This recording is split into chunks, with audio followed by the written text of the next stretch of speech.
As of yesterday afternoon, Steve Bisciotti issues the statement that says our goal has always been and will always be to win championships. We strive to consistently perform at the highest level on the field and be a team and organization our fans take pride in. I will always be grateful for the extraordinary hard work and dedication displayed by John and his staff throughout the many successful years. For his part, Harbaugh said, well, I was hoping for a different kind of message on my last day here someday.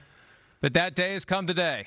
It comes with disappointment, certainly, but more with all caps, gratitude and appreciation. Gratitude to the owner and organization who was willing to bring in a head coach who made his mark with special team success, a difficult thing to do, and appreciation for all the moments all these years that are etched into eternity. And, you know, that special teams coordinator wrinkle, he was a career special teams coach. He had 1 year as defensive backs coach in Philadelphia.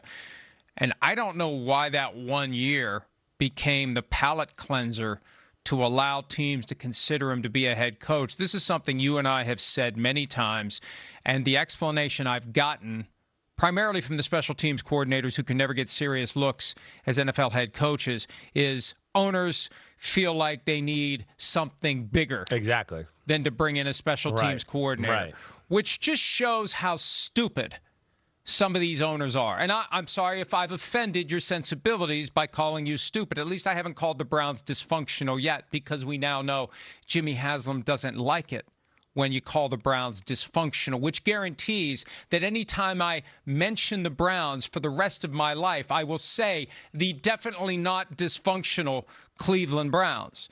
But special teams coordinators are in a unique position where they have relationships with players on both sides of the ball.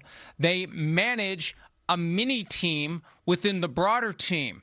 The special teamers, the guys who are scrapping it out, the guys who are backups trying to do enough there to attract the head coach's attention to earn reps on the starting offense or the starting defense. And the special teams coordinator already is skilled at bringing together these players who play on different sides of the ball. And I don't know why. I mean, look at what Rich Bisaccia did with the Raiders after the John Gruden fiasco in 2021. They almost beat the Bengals in the wild card round of the playoffs. The Bengals, who went on to almost beat the Rams in the Super Bowl. And Bisaccia couldn't get a serious look from the Raiders. And hey, the Raiders got what they deserved by not keeping Bisaccia around. Here they are 5 years later. They still don't know what the hell they're doing. So I hope that one of the things that comes out of the 18 years of success that John Harbaugh had with the Ravens is that owners and media and everyone, fans especially, if the owners are thinking can't sell this to the fans, then the fans need to come around on the idea that special teams coordinators can be every bit as effective as offensive or defensive coordinators as NFL head coaches. No, I'm agreed. There's definitely the ones out there that are worthy of that. You said it, Rich Bisaccia, he's a head coach. He's a head coach. He's worthy of that.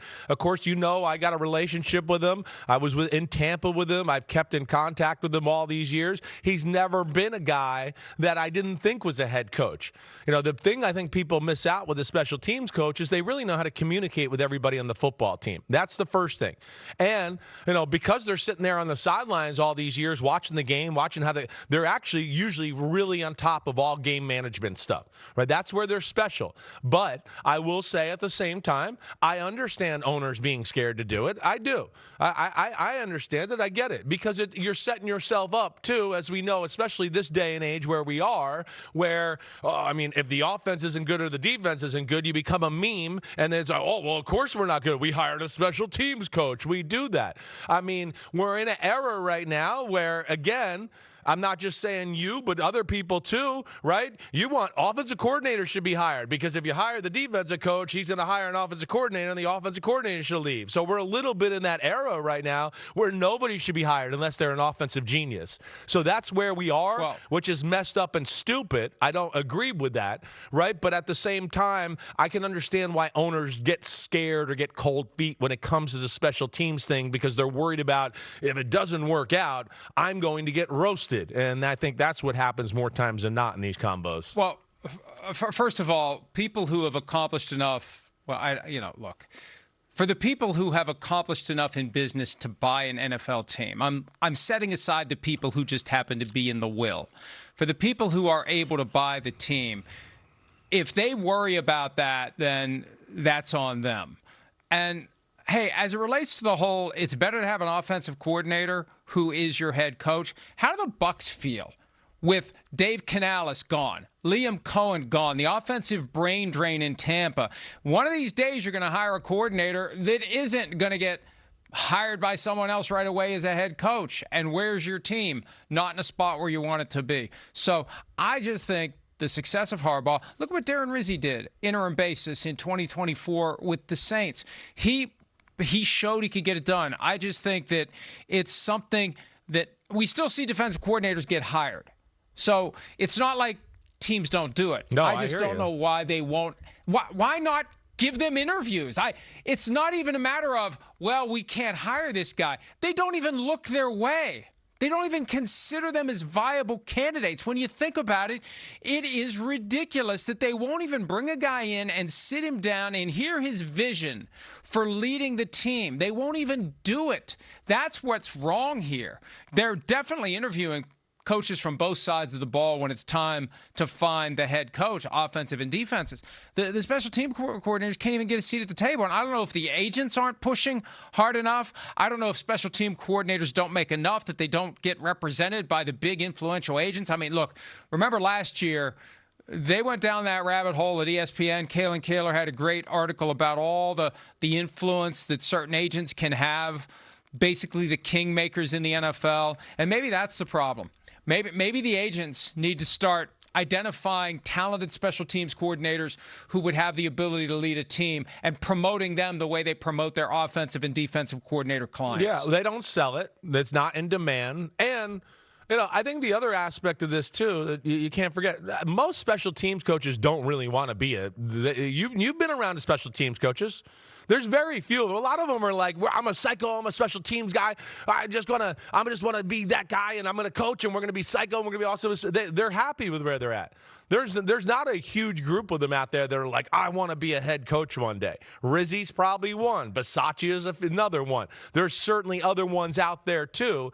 But yeah, I think it's a little bit supply, demand. Yes, can I sell this if I'm an agent to the owner that this makes sense? And we know that we're in an era where, like you talked about, the offense is a big topic, and the way the rules are set up in the NFL, I understand that. And of course, yes, it's not deemed, as we know there's three phases of the game, but special teams isn't deemed quite as big as offense and defense. But hopefully a guy like John Harbaugh, which already should have happened, that it would open some eyes to people in the NFL. But I'm going to be interested in general just to see where John Harbaugh goes. I wouldn't think he's going to try to make any quick decision here right away.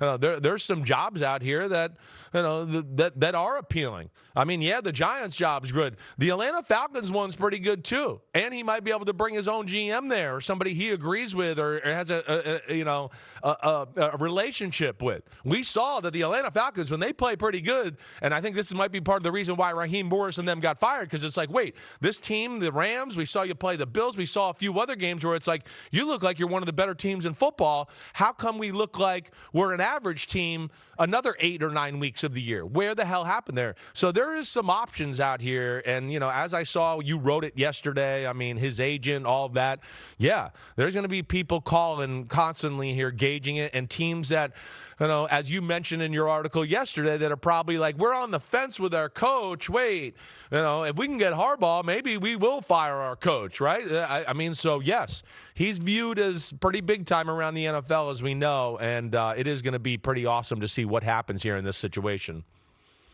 Someone points out that I have indeed forgotten that Joe Judge became the Giants head coach, and like most Giants fans who are trying to forget that experience, I've successfully forgotten. He was an offensive coordinator first, okay? He was an offensive coordinator first, all right?